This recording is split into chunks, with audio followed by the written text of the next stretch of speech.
तो अभी हमने देखा था कि एक फिक्स्ड लेंथ लिस्ट कैसे बनाते हैं। अब हम देखेंगे कि ग्रोएबल लिस्ट कैसे बनाते हैं। तो ग्रोएबल का मतलब ही यही होता है कि जो लिस्ट बन भी सकती है, आगे बढ़ भी सकती है और इवन डिलीट भी कर सकते हैं आप उससे।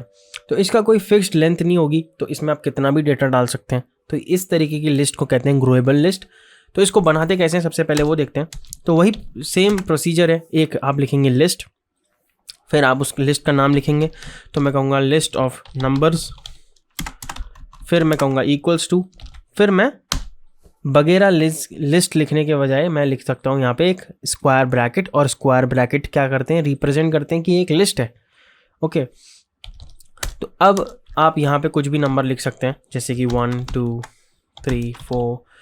तो आप देखें मैंने 1 के बाद एक कॉमा लगाया, फिर 2 के बाद एक कॉमा लगाया। तो जो भी इसमें डेटा है हर एक कॉमा एक सेपरेटर होता है, यानी कि प्रोग्राम को पता चलता है अच्छा यहाँ पे ये एक वैल्यू ख़त्म हो चुकी है, अब सेपरेट हो गई है, अब ये सेकंड वैल्यू आई है, फिर ये थर्ड वैल्यू आई है। तो इस तरीके से कंपाइलर को हमारे पता चलता है। तो ये कॉमा एक सेपरेटर है, तो ये लगाना ज़रूरी है एक लिस्ट में। फिर अब हमने इसमें लिस्ट ऑफ नंबर्स में हमने 4 नंबर डाल दिए। तो अगर मैं इसके एक सबसे पहले देखते हैं कि इसकी लेंथ कैसे पता चलेगी। तो इसकी लेंथ कितनी है, 4 है ऑब्वियसली। तो आपको अगर किसी की लेंथ पता करनी है या प्रिंट करानी है तो आप लिख सकते हो लिस्ट ऑफ नंबर्स, यानी कि उस लिस्ट का नाम, फिर डॉट ऑपरेटर का यूज़ करेंगे। डॉट ऑपरेटर के बाद बहुत सारी चीज़ें आ जाएंगी देख रहे हैं। तो हम सबसे पहले ढूंढ रहे हैं लेंथ को, तो हम लेंथ प्रिंट कराएंगे और देखेंगे कि इसकी लेंथ कितनी है।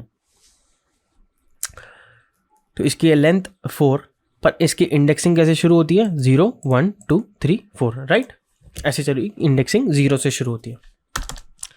अब मैंने जैसे बोला ये ग्रोएबल लिस्ट है, तो मुझे इसमें डेटा डालना है। तो मैं कैसे डाल सकता हूँ, तो हम क्या कर सकते हैं, हमने इससे पिछली बार वीडियो में देखा था कि जो हमारा लिस्ट ऑफ टाइम नेम थे या जो भी था, उसमें क्या हो रहा था कि हमने एक ऐसे इंडेक्स पे वैल्यू डालने की कोशिश की जो इंडेक्स था ही नहीं। अगर मैं वो सेम चीज़ यहाँ पे करूँगा तो तब भी सेम रिजल्ट आएगा, यानी कि तब भी नहीं चलेगा प्रोग्राम। क्योंकि इवन दो ये ग्रोएबल लिस्ट है, इवन दो इसमें आप डेटा डाल सकते हो, ऐड कर सकते हो, पर होता क्या है, जो इंडेक्स नहीं है, जो इंडेक्स का अभी तक कंपाइलर को भी नहीं पता, लिस्ट में है भी नहीं, उस इंडेक्स पे डेटा आप नहीं डाल सकते एक नॉर्मल तरीके से।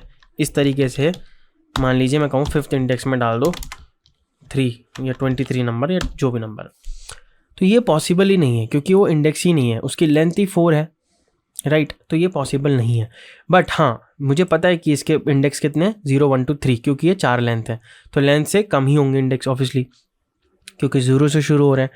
तो अब मैं कहूँगा अगर मुझे फर्स्ट पोजीशन पे ये वैल्यू डालनी थी 2 2 2 3, राइट, तो मैं क्या करूँगा, यहाँ पे 0 इंडेक्स पे, यानी कि स्क्वायर ब्रैकेट लगाया, बोला 0 इंडेक्स पे जो भी वैल्यू है उसको रिप्लेस करना है इससे 2 2 3 से। अब ये डेटा होल्ड करेगा।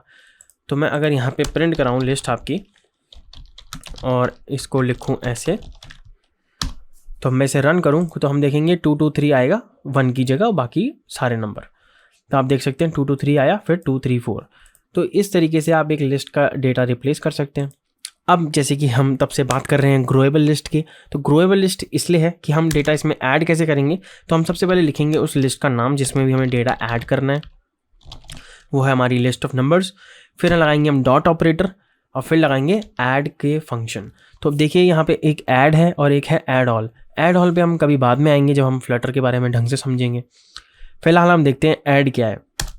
तो ऐड से क्या होता है, अब मैं यहाँ पे कोई भी डेटा डाल सकता हूँ। सिंस ये नंबर लेती है तो मैं यहाँ पे कोई नंबर डालना चाहता हूँ, तो मैं कहूँगा नंबर है मेरा 43 या 34। ओके, सो मैंने इसे ऐसे सेमीकोलन लगाया और मैं अब इसे फिर से प्रिंट कराऊंगा। तो मैं देखूंगा इस लिस्ट में एक और वैल्यू ऐड हो जाएगी जो है 34, और इसे रन करें और देख सकते हैं यहाँ पे 34 आ गया। तो मैं इसकी अगर लेंथ प्रिंट कराना चाहूँ तो मुझे कैसे होगा, लेंथ आएगी इसकी अब 5, पहले 4 थी अब आई 5। तो ये है ग्रोएबल लिस्ट। और इसके बाद हम इसके फंक्शंस देखेंगे, इसमें कौन कौन से फंक्शन होते हैं और कब कब हमें काम आते हैं, और अब हम वो समझेंगे। और मिलता हूँ मैं आपको अगली वीडियो पे।